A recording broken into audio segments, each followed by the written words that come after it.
O God, may the words of my mouth and the meditations of our hearts be acceptable in your sight, O Lord, our strength and our Redeemer. Amen. I love being in the mountains.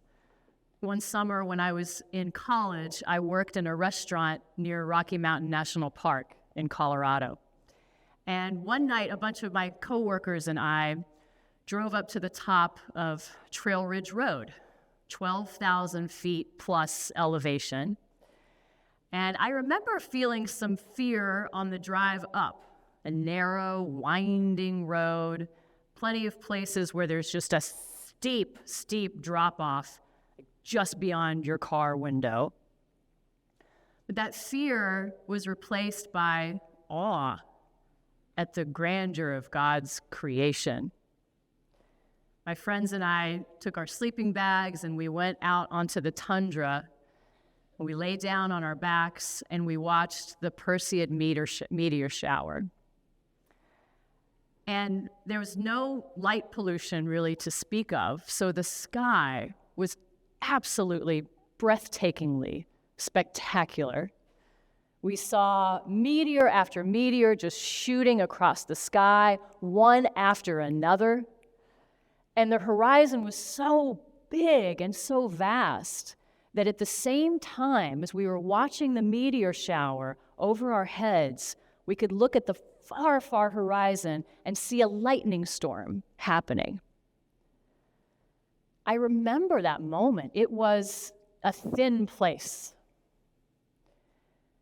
When I say thin place, I don't mean that the air was thin. It was. But a thin place is a term that's used in Celtic spirituality to describe a geographic location or an experience in which the boundary between the sacred and the secular, the boundary between the holy and the ordinary, becomes very thin, permeable. It's a moment that just feels so holy. It's like you can reach out and touch it. Being present when someone is dying can be a thin place, as can being present when someone is born. Music can be a thin place. Sunrise over the water can be a thin place. Where and when have you experienced thin places? In today's story from Mark's Gospel, the story of the Transfiguration, I'm sure it was a thin place for Peter, James, and John, for the disciples who were up on the mountaintop with Jesus, when all of a sudden his appearance transformed, transfigured, and he emanated a dazzling light. And on top of that, suddenly Moses and Elijah were there chatting with Jesus, even though they had been dead for centuries.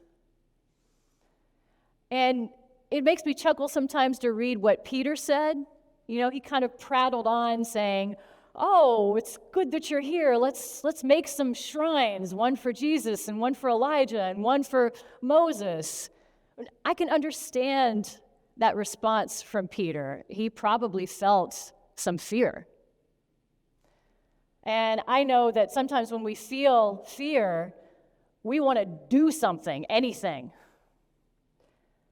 You know, we all have different responses to fear and different responses in different situations. We may hide our fear and put up a front. We may hide, period, and withdraw. We may get into fight mode, stand our ground. We might get into controlling mode, and just try to take control of the situation. We might reframe our fear and put it in a more positive light. Or we may turn over our fear to God. And just as there are lots of different ways that we deal with fear, there are many different shades of fear. Fear exists on a spectrum. If you think about it, the experience of worry is not the same as the experience of terror. Feeling some trepidation is not the same as feeling frightened. Or feeling awe is not the same as feeling anxious. So fear exists on this spectrum, and whatever shade of it you are experiencing, know that fear is actually necessary. It's a normal human instinct that keeps us alive and it keeps us safe. The problem is when we get stuck in it. And the problem is when we give more power to our relationship with fear than we do to our relationship with God. I'm sure that Peter, James, and John felt some fear, not just on the mountaintop, but also the rest of their journey with Jesus. I'm sure at times they felt fear. And in thinking about it, I believe that Jesus must have also felt fear sometimes. He had to know what the powers that be and the Roman Empire were capable of doing to people like him. And yet he kept on going. Through fear, beyond fear, he kept on going, and he kept on boldly practicing and preaching love. Because that's the thing. Love is what moves us beyond fear. Love is what helps us grow bigger than our fear. Even if we don't leave the fear behind completely all at once, love helps us grow bigger than the fear. In the Transfiguration story, a cloud overshadowed them, and they heard a voice saying, "This is my beloved child. Listen to him." When fear overshadows us in any of its shades, may we, with the ears of our hearts, be able to hear the voice of God saying to us, "Listen to Jesus. Listen to him." Because listening to Jesus is what helps us stay grounded in love. Listening to Jesus is what helps us give love and receive love. And when I say listen to Jesus, I'm going to give us some of the things that Jesus said. He said, "I was hungry and you gave me something to eat." And he said, "Whatever you do to the least of my people, you do to me." He also said, "Love your enemies.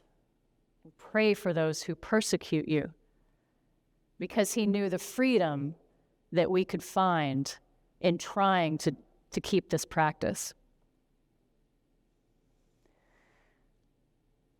He also gave some very practical advice. Do to others as you would have them do to you.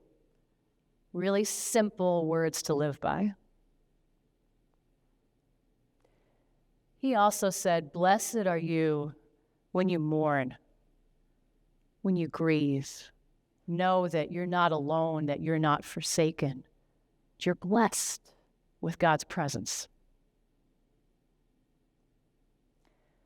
He said also, "Come to me, all you who are weary, and I will give you rest." Can you listen to the voice of Jesus telling you that? He also said, "Don't worry." Who has been able to add a single day to their life by worrying? And when that feels hard, remember, come to me and I'll give you rest. And then he really summed it all up in the two greatest commandments. Love the Lord your God with all your heart, mind, soul, and strength, and love your neighbor as yourself. And in case you don't know who Jesus meant by your neighbor, he meant everybody. Everybody. Listen to these words about giving and receiving love. Listen to Jesus. Fear is a natural thing. It's nothing to be ashamed of. And it is possible to move beyond it, to move through it and grow bigger than your fear. And that is really good news. And for that good news, I say thanks be to God. Amen.